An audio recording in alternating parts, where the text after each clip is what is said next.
নমস্কাৰ বন্ধু বান্ধৱীসকল, আশা কৰোঁ তোমালোকে ভালে আছা। With Euro study and health আজিৰ ক্লাছত আমি বুজিম বা শিকিম ভূগোলৰ বিষয়। ঠিক আছে, ভূগোল বুলিলে আমি কি বুজো বা জিঅ'গ্ৰাফি বুলিলে আমি কি বুজো। ঠিক আছে, ইংৰাজীত কি বুলি কোৱা হয়? জিঅ'গ্ৰাফি বুলি কোৱা হয়, আৰু অসমীয়াত কি বুলি কোৱা হয়? ভূগোল বুলি কোৱা হয়। ঠিক আছে, ভূগোল কি? ভাৰতবৰ্ষৰ ভৌগোলিক অৱস্থান। আজিৰ এই ক্লাছটোত আমি বুজিম ভূগোলৰ বিষয়, আৰু লগতে আমাৰ ভাৰতবৰ্ষৰ যিটো ভৌগোলিক অৱস্থান আছে সেইটো চাই যাম।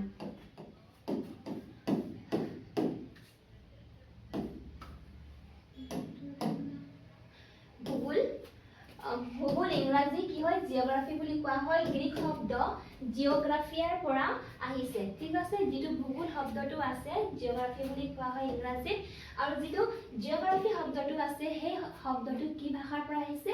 গ্ৰীক ভাষা। ঠিক আছে, গ্ৰীক ভাষা, আৰু কোনটো শব্দৰ পৰা আহিছে? জিঅ'গ্ৰাফিয়া শব্দৰ পৰা আহিছে, যাৰ অৰ্থ পৃথিৱীৰ বৰ্ণনা বা পৃথিৱীৰ বিষয়ে লিখা। ঠিক আছে, এতিয়া আমি বুজিলো যে যিটো জিঅ'গ্ৰাফি আছে সেই শব্দটো জিঅ'গ্ৰাফিৰ পৰা আহিছে, জিঅ'গ্ৰাফিয়াৰ পৰা আহিছে, আৰু যাৰ কি অৰ্থ আছে? পৃথিৱীৰ বৰ্ণনা বা পৃথিৱীৰ বিষয় লিখা। ঠিক আছে, ভূগোল হৈছে পৃথিৱী, ইয়াৰ ভূমি, জলবায়ু, উদ্ভিদ, প্ৰাণী আৰু মানুহৰ মাজৰ সম্পৰ্কৰ অধ্যয়ন কৰা বিজ্ঞান। ঠিক আছে, কি কৈছে? যিটো ভূগোল হৈছে, ভূগোল কি হয়? পৃথিৱী, ইয়াৰ ভূমি, জলবায়ু, উদ্ভিদ, প্ৰাণী আৰু মানুহৰ মাজৰ সম্পৰ্কৰ অধ্যয়ন কৰা বিজ্ঞান। ঠিক আছে, আমি বুজিলো যে যিটো ভূগোল আছে সেই কি হয়? আমাৰ পৃথিৱীৰ উপৰিভাগত থকা মাটি, তাত থকা প্ৰাণী, গছ-গছনি, জলবায়ু আৰু মানুহৰ সম্পৰ্ক। ঠিক আছে, সেই সকলোখিনিৰ লগত মানুহৰ যিটো সম্পৰ্ক আছে আৰু যিহে তাক অধ্যয়ন কৰে তাক কি বুলি কোৱা হয়? ভূগোল বিজ্ঞান বা ভূগোল বুলি কোৱা হয়। ঠিক আছে, ইৰেট'স্থেনিছ। ঠিক আছে, কোন আছিল তেওঁ? আছিল তেওঁ প্ৰথম ব্যক্তিজন যিয়ে জিঅ'গ্ৰাফি শব্দটো ব্যৱহাৰ কৰিছিল। ঠিক আছে, এতিয়া আমি গম পালো যে যিটো জিঅ'গ্ৰাফি শব্দটো আছে পোন প্ৰথমে কোনে ব্যৱহাৰ কৰিছিল? তেওঁ ব্যৱহাৰ কৰিছিল। ভূগোলক সাধাৰণতে বিশ্বৰ বিষয়, ঠিক আছে, বিশ্বৰ বিষয় আৰু মানুহ আৰু ভৌতিক বিজ্ঞানৰ মাজৰ সেতু বুলিও কোৱা হয়। কি বুলি কোৱা হয়? যিটো ভূগোল আছে তাক কি বুলি কোৱা হয়? বিশ্বৰ বিষয় আৰু মানুহ আৰু ভৌতিক বিজ্ঞানৰ মাজৰ সেতু বুলি কোৱা হয়। ই মানৱ জীৱন আৰু প্ৰকৃতিৰ মাজত থকা আন্তঃ সম্পৰ্ক বুজিবলৈ এটা বৈজ্ঞানিক দিশ প্ৰদান কৰে। যিটো মানৱ জীৱন আৰু প্ৰকৃতিৰ মাজত যিটো সম্পৰ্ক আছে বা আন্তঃ সম্পৰ্ক আছে তাক বুজিবলৈ কি কৰে? এটা বৈজ্ঞানিক দিশ প্ৰদান কৰে। ভূগোলৰ দুটা মুখ্য শাখা, প্ৰাকৃতিক ভূগোল আৰু কি হৈছে? মানৱ ভূগোল। প্ৰাকৃতিক ভূগোল আৰু মানৱ ভূগোল কি হৈছে? ভূগোলৰ দুটা প্ৰধান শাখা। ঠিক আছে, প্ৰাকৃতিক ভূগোল, এতিয়া চাওঁ প্ৰাকৃতিক ভূগোল বুলিলে আমি কি বুজো? এই শাখাত পৃথিৱীৰ গঠন, ভূপৃষ্ঠ, জলবায়ু, বায়ুমণ্ডল, জলমণ্ডল, মাটি, উদ্ভিদ আৰু প্ৰাণীৰ বিতৰণ আৰু প্ৰাকৃতিক পৰিৱেশৰ সমস্যা বিশ্লেষণ, ঠিক আছে, বিশ্লেষণ কৰা হয়। এই যিটো প্ৰাকৃতিক ভূগোল আছে তাত কি কৰা হয়? এই শাখাত পৃথিৱীৰ গঠন, ঠিক আছে, যিটো পৃথিৱীৰ গঠন আছে, ভূপৃষ্ঠ, জলবায়ু, বায়ুমণ্ডল, জলমণ্ডল, মাটি, উদ্ভিদ আৰু প্ৰাণীৰ বিতৰণ আৰু কি কৰা হয়? প্ৰাকৃতিক পৰিৱেশৰ সমস্যা বিশ্লেষণ কৰা হয়।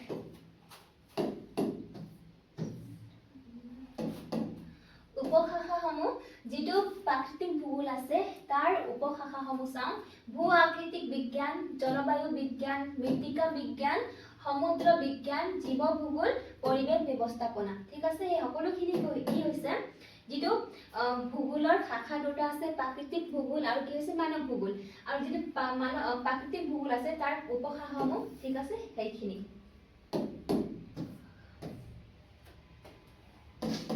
এতিয়া আমি চাওঁ মানৱ ভূগোল। এই শাখাত মানুহ আৰু পৰিৱেশৰ সম্পৰ্ক, জনসংখ্যা, সমাজ, সংস্কৃতি, অৰ্থনীতি, ৰাজনীতি আদি দিশৰ অধ্যয়ন কৰা হয়।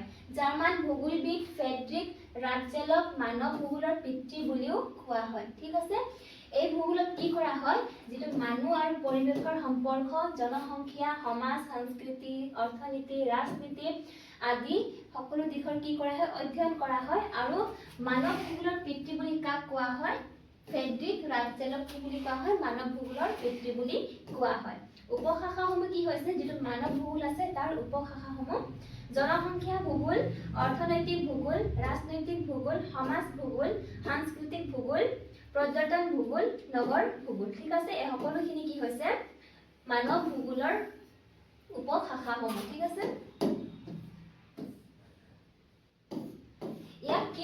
ক'ব পাৰোঁ যিটো উপশাখাসমূহ আছে তাক সিহঁতক আমি কি বুলি ক'ব পাৰোঁ পৰিসৰ ঠিক আছে পৰিসৰ মানে যিটো মানৱ ভূগোল আছে সেই ভূগোল কিমান দূৰ বিস্তৃত তাক পৰিসৰ বুলি কোৱা হয় আৰু সেই ভূগোলত এই সকলোখিনি কি হয় সোমাই পৰে ঠিক আছে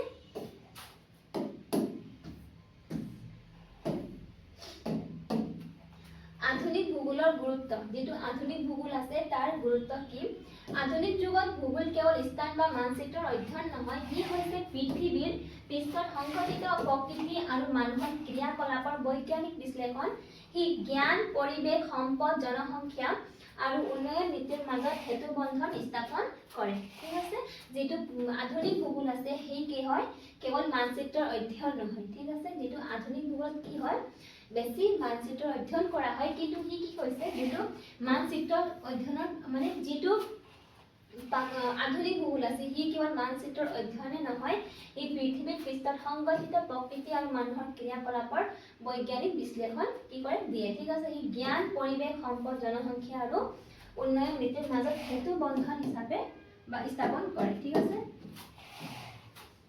এতিয়া আমি সব ভাৰত ঠিক আছে আমাৰ ভাৰতবৰ্ষ ক'ত অৱস্থিত ভাৰত ক'ত অৱস্থিত আমাৰ ভাৰতবৰ্ষ ইয়াত কি বুলি কোৱা হয় উত্তৰ আমাৰ পৃথিৱীখনক কি হয় দুটা গোলাৰ্ধত ভাগ কৰা হৈছে উত্তৰ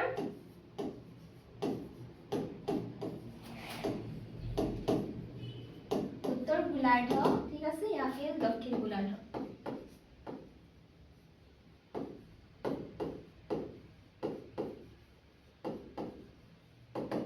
আমাৰ ভাৰতবৰ্ষখন ক'ত অৱস্থিত ইয়াত ঠিক আছে এই ৰঙা যেটো আছে হেয়া এই কি হৈছে আমাৰ ভাৰতবৰ্ষ আৰু আমাৰ ভাৰতবৰ্ষ কোনটো গোলাৰ্ধত অৱস্থিত উত্তৰ গোলাৰ্ধত অৱস্থিত ঠিক আছে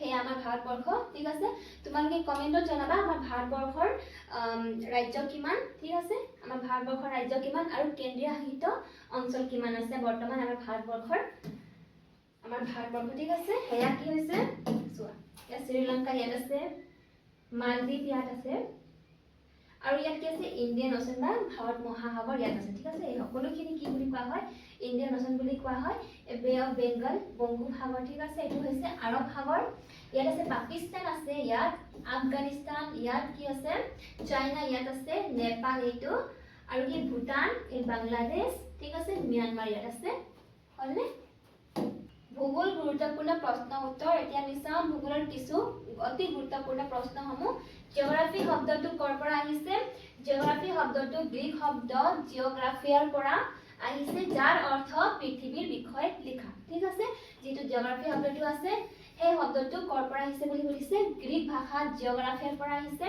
যাৰ অৰ্থ কি হৈছে পৃথিৱীৰ বিষয়ে লিখা ভূগোলৰ পিতৃ কোন ইৰেটোস্থেনিছ কোন আছিল তেওঁ ভূগোলৰ পিতৃ বুলি কোৱা হয় তেওঁ ভূগোলৰ দুটা মুখ্য শাখা কি প্ৰাকৃতিক ভূগোল আৰু মানৱ ভূগোল ঠিক আছে ভূগোলৰ দুটা মুখ্য শাখা আছে সেই শাখা দুটা কি হয় প্ৰাকৃতিক ভূগোল আৰু মানৱ ভূগোলৰ পিতৃ কোন বুলি জনা যায় জাৰ্মান ভূগোলবিদ ফ্ৰেডৰিক ৰাটজেল ঠিক আছে যোনটো জাৰ্মান ভূগোলবিদ আছে ফ্ৰেডৰিক ৰাটজেলক কি বুলি জনা যায় মানৱ ভূগোলৰ পিতৃ বুলি জনা যায়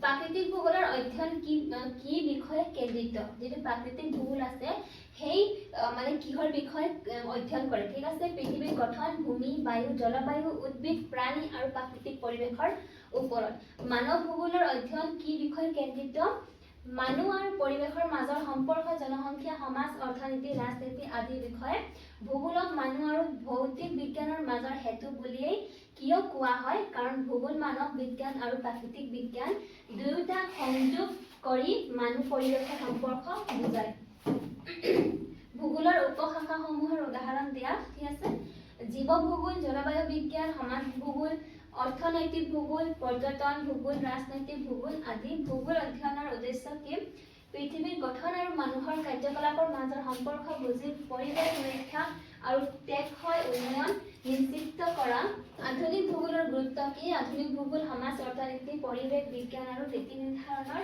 ক্ষেত্ৰত তথ্যভিত্তিক সিদ্ধান্ত লোৱাত সহায় কৰে So, আজিৰ ক্লাছ আমাৰ ইমানতে আছিল আশা কৰোঁ তোমালোকে বুজি পাইছা বাই বাই গুড নাইট